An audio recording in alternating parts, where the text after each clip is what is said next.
Assalamualaikum warahmatullahi wabarakatuh. Perkenalkan, nama saya Intan Utama Putri dengan NIM 2516010052. Saya di sini memenuhi tugas UTS dari mata kuliah pengantar studi Al-Quran dan Hadis dengan dosen pengampu Bapak Dedi Afdal LCMUD.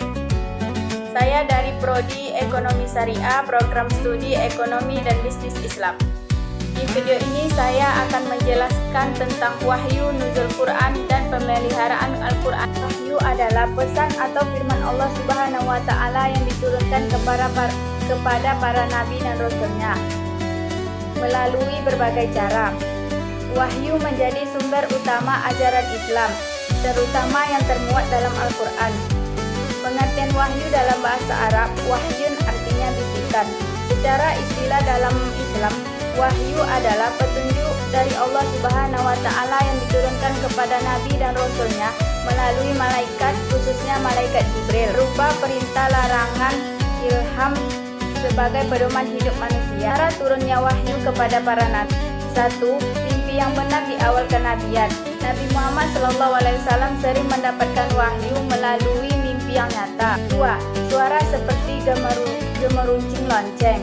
Suara wahyu datang dengan suara yang kuat. 3. Melalui malaikat Jibril dalam bentuk asli ataupun manusia. Malaikat Jibril datang dengan membacakan ayat dari Allah. 4. Langsung ditanamkan dalam hati. Wahyu turun tanpa menggunakan suara tetapi dipahami oleh Nabi.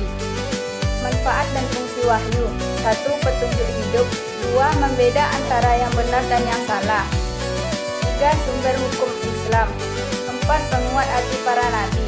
5. Tanda kenabian dan kebenaran Al-Quran.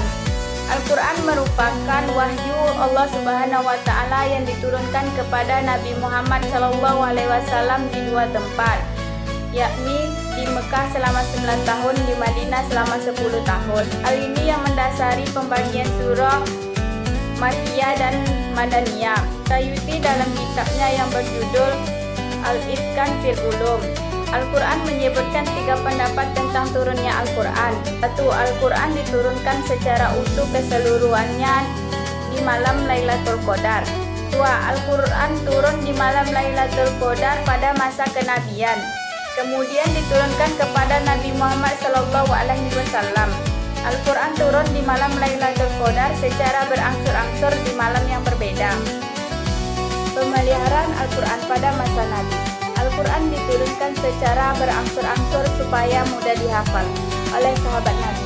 Maka para sahabat ditugaskan untuk menghafal Al-Quran. Sahabat yang paling unggul adalah Ibnu Mas'ud, Ubay bin Khattab, Ali bin Abi Thalib, dan Zahid bin Sahal. Pemimpin diturunkan kepada Abu Bakar. Pada masa Abu Bakar terjadilah perang yang besar disebut dengan Perang Yamamah. Akibat dari Perang Yamamah, banyaknya penghafal Al-Quran yang gugur. Gak hilanglah penghafal Al-Quran. Kemudian Umar bin Khattab mendesak Abu Bakar supaya membuka suatu mazhab. Tetapi suatu itu Abu Bakar masih ragu karena perbuatan itu termasuk dengan bid'ah. Tetapi Umar selalu menyatakan Abu Bakar karena termasuk bid'ah hasanah yang ditunjukkan Abu Bakar untuk membukukan Al-Quran sebagai kepalanya, yaitu Zahid bin Sa'id, sehingga terbentuklah Mushaf Abu Bakar. Setelah wafatnya Abu Bakar, pemimpinan dipindahkan kepada Umar bin Khattab. Kemudian setelah beliau wafat, Mushaf Al-Quran diturunkan kepada anaknya, itu Hafsah radhiyallahu anha. Setelah itu pindah kepemimpinan kepada Utsman bin Affan. Pada masa Utsman bin Affan sudah terjadi tantangan yang sangat berat karena Islam sudah menyebar luas di daerah Timur Tengah seperti Syam, Irak, Mesir, dan Persia. Karena di negara itu berbeda-beda, maka Utsman menyatukan dengan dialog Quraisy atau orang Arab.